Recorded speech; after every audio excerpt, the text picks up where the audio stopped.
Alright, so we've got a new surprise patch today. I wasn't really expecting this until the end of the month or like the first week of March, but here it is. We've got the series drop as they teased last week.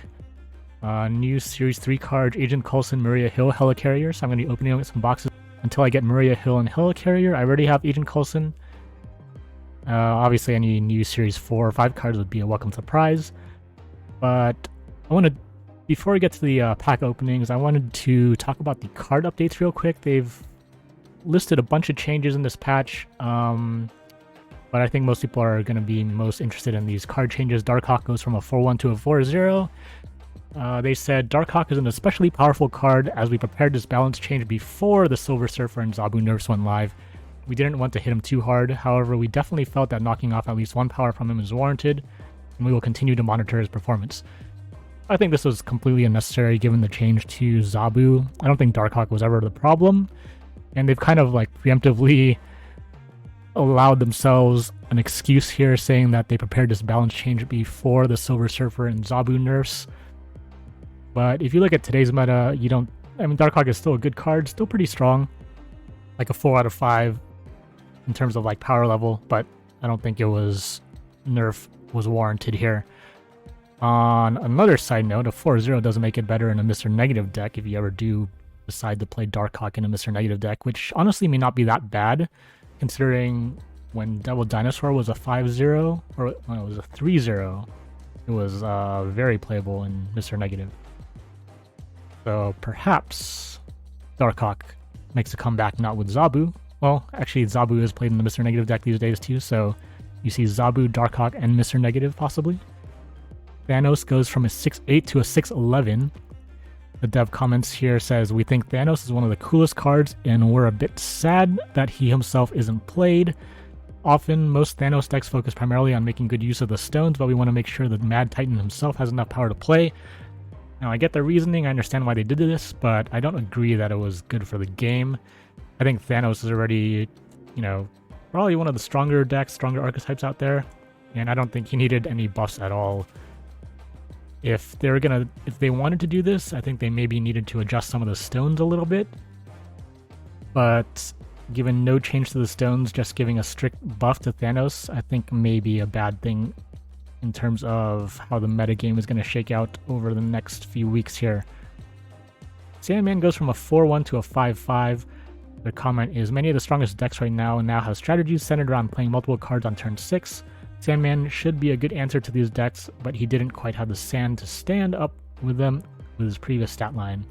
We're giving him a bit more power to make him a more competitive card, but also subsequently bumping up his cost. So I agree Sandman probably could have used a buff to help make him more viable against these type of decks, but I think 5-5 is kind of the wrong direction. I would have liked to see him stay at 4 and maybe give him like a 4-3 or a 4-4 stat line. I think 5-5, like, you're generally going to have to ramp him out. And, I mean, that's okay, but I think... I don't know how many decks are really going to be wanting to be playing a Sandman on a turn 5 here.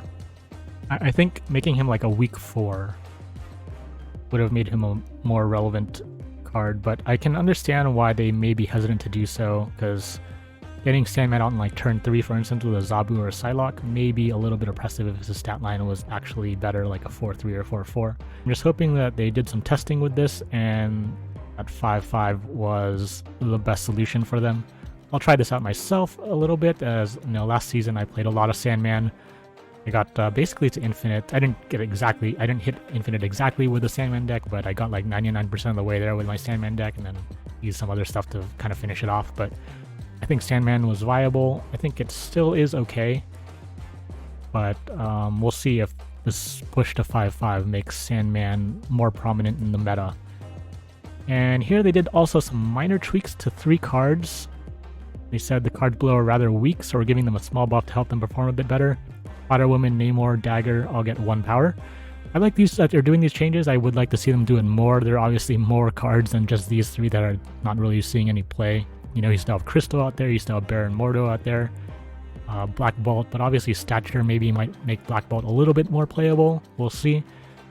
But there's definitely more cards out there that I think could see a little bit more like of these midi buffs. But this is a good start. It's good to know that they're kind of not afraid to buff cards, although I do wish that they would do it a little bit more often.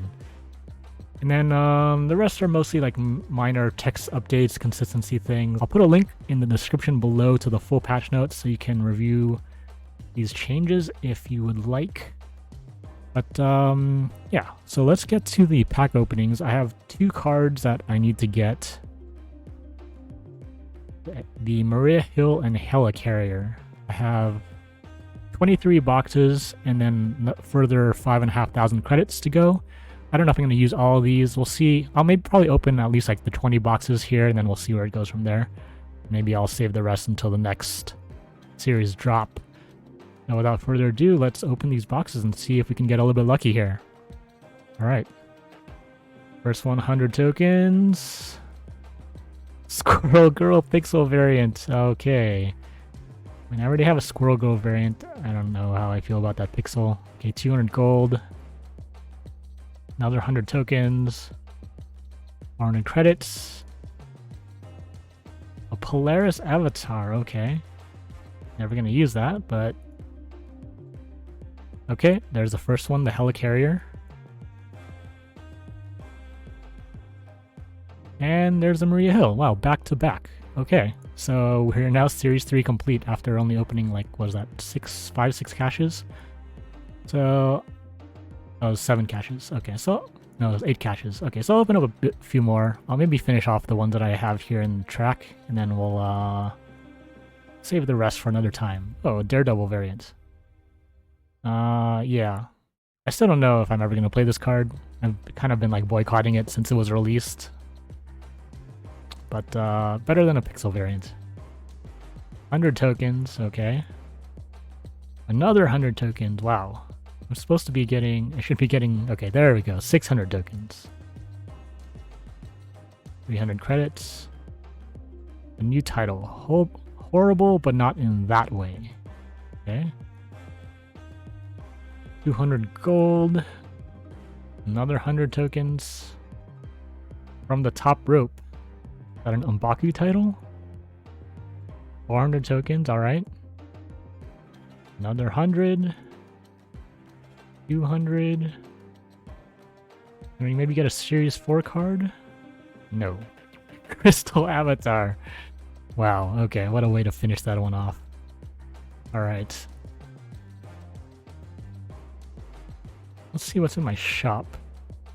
Oh, Sentry, useless. Okay, Sentry, Sentry is downgraded though to Series 4, so there's that at least. But, okay, so we got the 2 new cards, some tokens, some credits, some gold, couple of variants, nothing super exciting, but, there you go, guys. Hope you guys, if you've been saving your caches for today, hope you guys got a little bit luckier than I did. But anyway, guys, thanks for watching. I'll see you guys in the next one.